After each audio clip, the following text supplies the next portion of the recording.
सिलीगुड़ी सद्भावना सम्मेलन 2023-24 का पहला दिन। भक्तों की उमड़ी भीड़, सद्गुरु सतपाल महाराज की दिव्यता से बना माहौल। सद्भावना सम्मेलन के पहले दिन भक्ति में रस से सराबोर हुआ मझुआ गांव। सत्संग के प्रभाव लोगों पर दिखने लगा।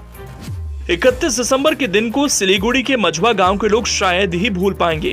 यहां सतपाल महाराज ने एक ऐसे मेले का माहौल बनाया जिसने इंसानों के दिलों से मैल मिटाकर शांति की स्थापना कर दी।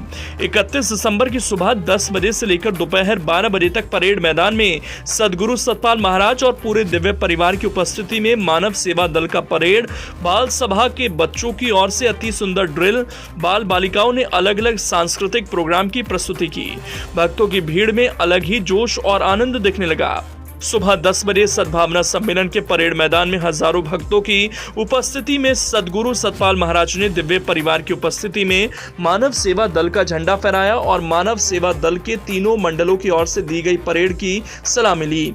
उसके बाद अपने संबोधन में सतपाल महाराज ने कहा कि देश और समाज में सद्भावना की आवश्यकता है। सतपाल महाराज ने साल 1985 में नेपाली भाषा को मान्यता देने के लिए सिलीगुड़ी से गंगटोक तक की पदयात्रा का जिक्र करते हुए कहा कि जब महापुरुष किसी कार्य का बीड़ा उठाते हैं तो वो निश्चित ही पूरा होता है। 22 जनवरी 2024 को अयोध्या में रामलला का मंदिर के उद्घाटन का जिक्र करते हुए कहा कि हमारे लिए बहुत ही खुशी एवं गर्व का विषय है कि करीब 500 सालों के इंतजार और संघर्ष के बाद राम मंदिर बनकर तैयार है। 22 जनवरी के बाद सभी उस मंदिर में रामलला के दर्शन कर सकते हैं। हमें अपनी सभ्यता और संस्कृति को बचाकर रखना हम सभी का फर्ज है। उसके बाद प्रमुख मानव सेवा दल के महासचिव ओम प्रकाश शर्मा, यूपी के प्रांतपाल हरिराम, रिटायर्ड कर्नल डीसी राय और उत्तर पूर्वांचल क्षेत्र के केंद्रीय कमेटी के प्रमुख सलाहकार गिरीश चंद्र राय की उपस्थिति में मानव सेवा दल के दार्जिलिंग, सिक्किम और डुआर्स मंडल सहित बाल सभा, युवा बाल बालिकाओं तथा हंस बैंड की परेड प्रतियोगिता संपन्न हुई। उसके बाद बाल सभा के बच्चों ने श्रेयांश जी महाराज के जन्मदिन की शुभकामना व्यक्त करते हुए सुंदर ड्रिल प्रस्तुत की। इसी क्रम में नेपाली समाज की राई जाति का मनमोहक शकीला नृत्य प्रस्तुत किया गया।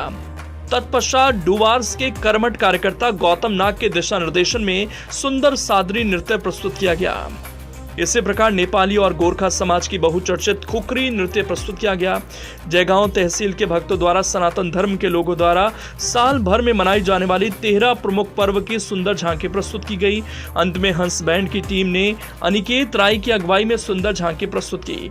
उसके पश्चात चारों मंडल प्रमुख तथा समिति के मूल सचिव ने श्री सद्गुरु महाराज जी को वार्षिक प्रतिवेदन पेश किया। अंत में महाराज के हाथों परेड प्रतियोगिता में भाग लेने वाली टीमों को प्रोत्साहन स्वरूप पारितोषिक प्रदान किया गया।